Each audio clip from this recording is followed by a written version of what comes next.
오늘 살펴볼 기업 나이백은요, 언뜻 보면 꼭 두 개의 다른 회사를 합쳐놓은 것 같습니다. 두 개의 회사요? 네. 한쪽에서는 임플란트 시술에 쓰는 재료를 팔아서 꾸준히 이렇게 현금을 벌어들이고, 다른 한쪽에서는 바로 그 돈으로 비만이나 항암제 같은, 최첨단 신약을 개발하고 있거든요. 아, 안정적인 현실과 폭발적인 꿈. 바로 그겁니다. 이 두 가지를 모두 가진 아주 독특한 바이오 기업이죠. 그렇죠. 그리고 사실 이 구조가 정말 중요합니다. 어떤 점에서 그런가요? 대부분의 신약 개발 바이오 기업들은 미래의 대박 하나만 보고 현재의 적자를 그냥 감수하잖아요. 맞아요. 그러다 보니 항상 자금 압박에 시달리고요. 네, 연구 개발의 연속성이 끊기기도 쉽고요. 그런데 나이백은 치과형 소재 사업이라는 아주 든든한 현금 창출원, 그러니까 캐시카우를 기반으로 신약 개발이라는 긴 마라톤을 뛸 체력을 스스로 만들고 있다는 거죠. 아, 그게 근본적인 차이점이군요. 네, 바로 그겁니다. 그럼 그 든든한 버팀목이 되어주는 사업부터 한번 자세히 들여다보죠. 조직생 바이오 소재라고 하셨는데 이게 주로 치과에서 쓰는 건가요? 맞습니다. 핵심은 고리식재입니다. 임플란트를 심으려면 잇몸뼈가 일단 튼튼해야 하는데 이 뼈가 부족한 분들이 생각보다 많거든요. 아, 그렇죠. 그 부족한 뼈 공간을 채워주는 말하자면 인공뼈 재료라고 생각하시면 쉽습니다. 주력 제품은 소뼈에서 추출한 OCSB가 있고요. 또 말뼈에서 유래한 OCSH가 있습니다. 뼈만 있는 건 아니고요. 네, 여기에 고리십제를 이식한 부위가 잘 아물도록 덮어주는 차폐막이라는 콜라겐 막도 아주 중요한 제품군입니다. 사실 고리식재라는 게 아주 특별한 기술처럼 들리진 않는데 나이백 제품만의 경쟁력은 대체 뭔가요? 바로 품질, 그리고 그 품질을 알아봐준 파트너입니다. 품질과 파트너. 네, 나이백은 고순도 정제 기술이 있어요. 그래서 동물뼈에서 유래했지만 인체에 들어갔을 때 면역 거부 반응을 거의 일으키지 않게 만드는 그런 기술력이 있습니다. 아, 그리고 이 품질을 세계 1위 임플란트 기업인 스위스의 스트라우만이 인정한 거죠. 스트라우만이라면 그 임플란트계의 명품으로 불리는 곳 아니었나요? 맞습니다. 바로 그곳입니다. 거기서 인정을 했다는 건 의미가 정말 크겠네요. 그럼요. 단순한 인정을 넘어섰습니다. 처음에는 제품을 공급하는 파트너십으로 시작을 했는데 최근에는 스트라우만이 아예 나이백에 직접 지분 투자까지 했습니다. 지분 투자까지요? 네, 이건 그냥 물건이 좋으니 사다 팔겠다 이 수준이 아닌 거죠. 당신 회사의 기술력과 미래 가치를 믿으니까 우리가 주주가 되겠다고 선언한 것과 같습니다. 와, 글로벌 1위 기업이 사실상 나이백의 기술력을 보증해준 아주 강력한 신호네요. 바로 그겁니다. 강력한 레퍼런스인 셈이죠. 물론 시장에 경쟁자가 없진 않겠죠. 그럼요. 이 시장도 절대 만만치 않습니다. 스위스의 가이스트리히라는 회사가 한 40%가 넘는 점유율로 시장을 꽉 잡고 있고요. 꽤 높네요. 네, 국내에서는 덴티우 임플란트와 연계해서 파는 제노스, 또 골형성 단백질 같은 복합 소재의 강점이 있는 CG 바이오 같은 회사들이 아주 치열하게 경쟁하고 있습니다. 그럼 나이백은 어떻게 대응하고 있나요? 그래서 나이백도 스트라우만이라는 이 강력한 우군에만 의지하지 않고요. 최근에는 노델바이오케어 같은 다른 글로벌 기업들과도 손을 잡으면서 유통망을 다변화하는 전략을 쓰고 있습니다. 알겠습니다. 스트라우만 같은 거대 기업이 지분 투자까지 했다니 이 캐시카우 사업의 안정성은 정말 확실해 보이네요. 그렇죠. 하지만 시장이 정말 열광하는 건 이 안정적인 기반 위에서 키우고 있는 다른 꿈 때문인 것 같습니다. 바로 펩타이드 기술이죠. 정확합니다. 이제 나이백의 진짜 성장 엔진 이야기로 넘어가는군요. 핵심은 NIPEPTP라는 이름의 약물 전달 플랫폼 기술입니다. 약물 전달 플랫폼, 말이 조금 어려운데요. 좀 쉽게 설명해 주실 수 있나요? 물론이죠. 아무리 좋은 약도 우리 몸의 목표 지점, 예를 들어서 암세포나 뇌세포까지 정확히 도달하지 못하면 아무 소용이 없겠죠. 그건 당연하죠. 특히 세포는 외부 물질이 함부로 들어오지 못하게 세포막이라는 아주 단단한 벽을 치고 있고요. 뇌는 뇌혈관 장벽, 흔히 BBB라고 부르는 더 강력한 방어벽을 가지고 있습니다. 네. 나이백의 기술은 바로 이 벽들을 뚫고 약물을 목표 지점까지 안전하게 배달해주는 초소형 택배 드론 같은 역할을 합니다. 아, 택배 드론이요. 비유가 재밌네요. 그럼 여기서 핵심은 나이백이 단순히 신약을 개발하는 회사가 아니라 신약 개발의 마스터키를 만들고 있다는 점이군요. 바로 그겁니다. 차세대 치료제로 불리는 RNA나 유전자 치료제는 효능이 아무리 좋아도 목표 세포까지 전달되지 못하면 무용지물이잖아요. 나이백의 기술이 바로 그 배송 문제를 해결해 주는 거고요. 정확합니다. 이건 마치 수많은 맛집들의 음식을 배달해주는 배달의 민족 같은 플랫폼이 되겠다는 전략과 비슷해요. 기존의 작은 파악의약품은 물론이고요. 덩치가 큰 단백질, 항체, 심지어 최근 각광받는 sRNA나 mRNA 같은 유전자 치료제까지 이 택배 드론을 실어서 보낼 수 있습니다. 와, 확장성이 엄청나네요. 네, 그래서 글로벌 제약사들이 군침을 흘리는 거죠. 알겠습니다. 그 약물 전달 플랫폼이라는 게 굉장히 유망하게 들리는데 사실 이런 기술은 실제 약으로 증명해내기 전까지는 그냥 좋은 아이디어에 그칠 수도 있는 거잖아요. 그렇죠. 그래서 지금 이 기술로 어떤 구체적인 신약들을 만들고 있나요? 가장 가시적인 성과가 나온 것부터 좀 알려주시죠. 가장 큰 성과는 항섬유화 치료제 NP201입니다. NP201이요? 네, 폐나 간 같은 장기가 점점 딱딱하게 굳어서 기능을 잃는 섬유증을 치료하는 약인데요.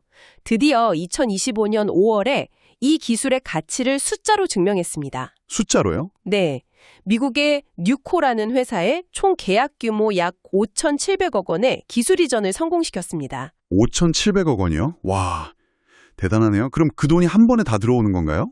그건 아닙니다. 바이오 기술 이전 계약은 보통 이런 식이에요. 우선 계약금으로 약 109억 원을 받았고요. 이건 이미 재무제표에 반영이 됐습니다. 네. 그리고 앞으로 기술을 이전받은 뉴코가 임상, 2상, 3상, 신약 허가 같은 단계를 성공시킬 때마다 약속된 돈, 즉 마일스톤을 추가로 받게 되는 구조입니다. 단계별로 받는 거군요. 네, 현재 파트너사가 미국에서 임상 2상을 준비 중이니까 첫 번째 마일스톤이 들어올 시점도 멀지 않았다고 볼 수 있죠. 요즘 정말 뜨거운 비만 치료제 시장에도 뛰어들었다고요? 리제노타이드라는 이름이던데 이건 어떤 특징이 있나요? 요즘 비만 치료제의 효과는 좋은데 가장 큰 단점으로 지적되는 게 바로 근손실입니다. 맞아요.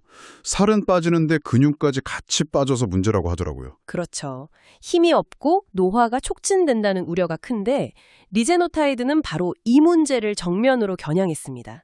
살은 빼주지만 근육은 지켜준다는 아주 명확한 차별점을 가지고 있어요. 지방은 빼고 근육은 늘린다. 정말 꿈의 약처럼 들리는데요? 네. 하지만 비만 치료제 시작은 일라이 릴리나 노보 노디스크 같은 공룡들이 버티고 있는 전쟁터잖아요. 이런 엄청난 결과를 가지고도 그 틈을 비집고 들어갈 수 있을까요? 이게 아직 동물 실험 결과라는 한계도 분명히 있고요. 아주 정확한 지적이십니다. 그래서 나이백의 전력도 단독으로 이 거인들과 맞서 싸우기보다는 기존 비만약의 단점을 보완해주는 병용 요법 시장을 노릴 가능성이 큽니다. 같이 쓰는 약으로요? 네. 예를 들어서 릴리의 젯바운드로 살을 빼면서 나이백의 리제노타이드로 근손실을 막는 거죠. 10월에 발표된 동물 실험 결과를 보면 지방 축적은 기존 GLP-1 약물보다 60% 이상 더 억제하면서 근섬유 단면적은 오히려 2배로 늘리는 효과를 보였습니다. 정말이요? 네. 이 데이터가 임상에서도 재현된다면 이건 정말 게임 체인저가 될 수 있습니다. 마지막으로 항암제 파이프라인도 있다고요? KRAS 변이를 타겟한다고 들었습니다. 네, KRAS 변이는 폐암이나 췌장암의 주 원인으로 꼽히는데요. 이게 오랫동안 제약업계의 난제였습니다. 단백질 표면이 너무 매끄러워서 약물이 달라붙을 틈이 없었거든요. 그래서 공략 불가능한 즉 undruggable 타깃이라고 불렸습니다. 약이 붙을 자리가 없어서 공략이 불가능했다니 흥미롭네요. 그럼 나이백은 이걸 어떻게 해결했나요? 접근 방식 자체가 다릅니다. 밖에서 문을 열려고 시도하는 게 아니라 앞서 말씀드린 그 택배 드론, 약물 전달 플랫폼을 이용해서 아예 세포 안으로 쑥 들어가 버리는 겁니다. 안으로 직접 들어간다? 네. 그리고 안에서 변이된 KRAS 유전자만 골라서 공격하는 거죠. 현재 전임상 단계에 있고요. 2025년 미국암학회 AACR에서 연구 성과를 발표할 예정입니다. 더 진보된 기술도 있다고요? 네. 여기에 바이오 프로탁이라는 기술을 적용했습니다. 바이오 프로탁? 네. 쉽게 말해서 기존 항암제가 암세포의 기능을 멈추게 하는 스위치 역할이었다면요. 프로탁은 암을 유발하는 단백질에 아예 폐기 처분 딱지를 붙이는 겁니다.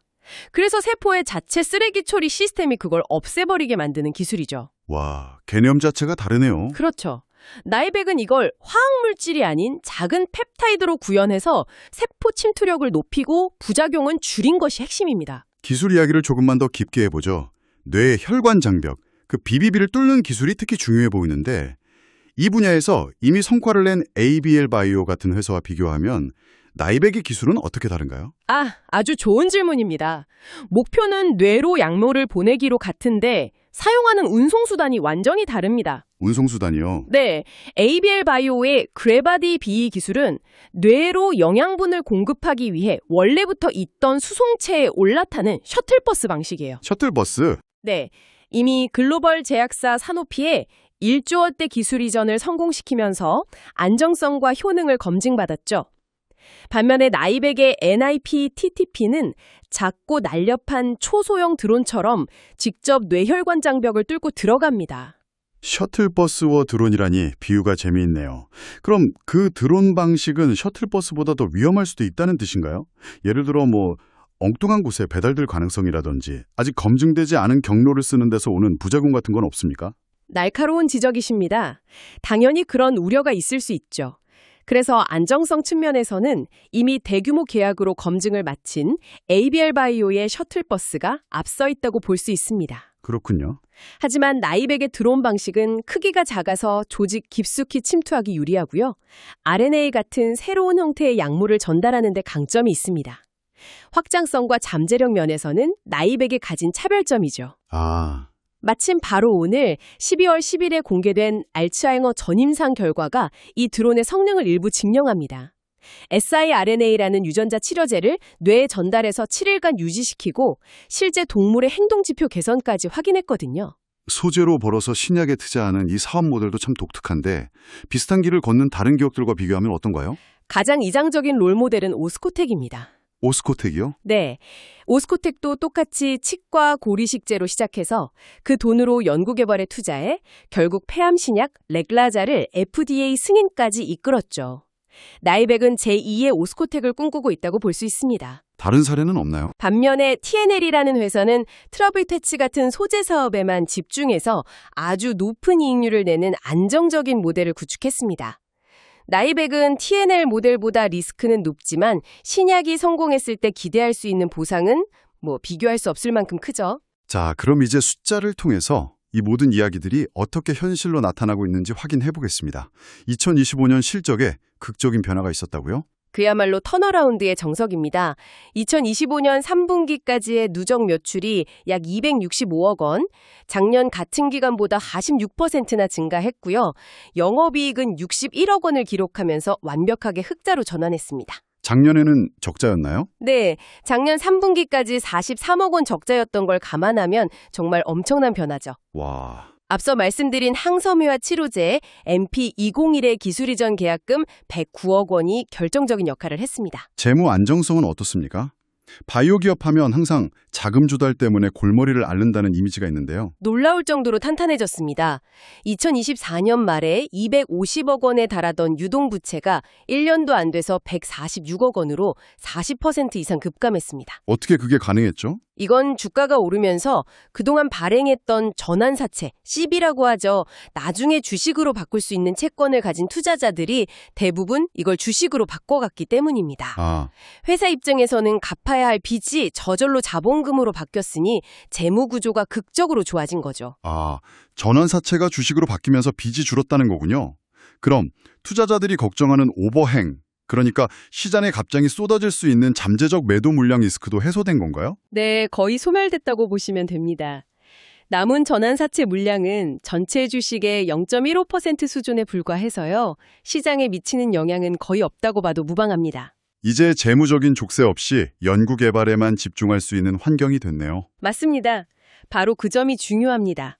지금까지 들어보면 정말 장밋빛 미래만 가득한 것 같은데요. 당연히 리스크도 있겠죠. 투자자 관점에서 반드시 체크해야 할 부분은 무엇일까요? 물론입니다. 한 4가지를 짚어봐야 합니다. 첫째, 기술이 전한 NTP-201의 운명이 우리 손을 떠났다는 점입니다.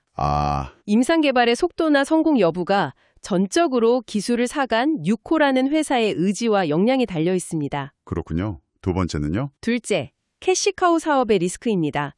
특히 중국 고리식재 시장의 단가이나 압력이 거셉니다.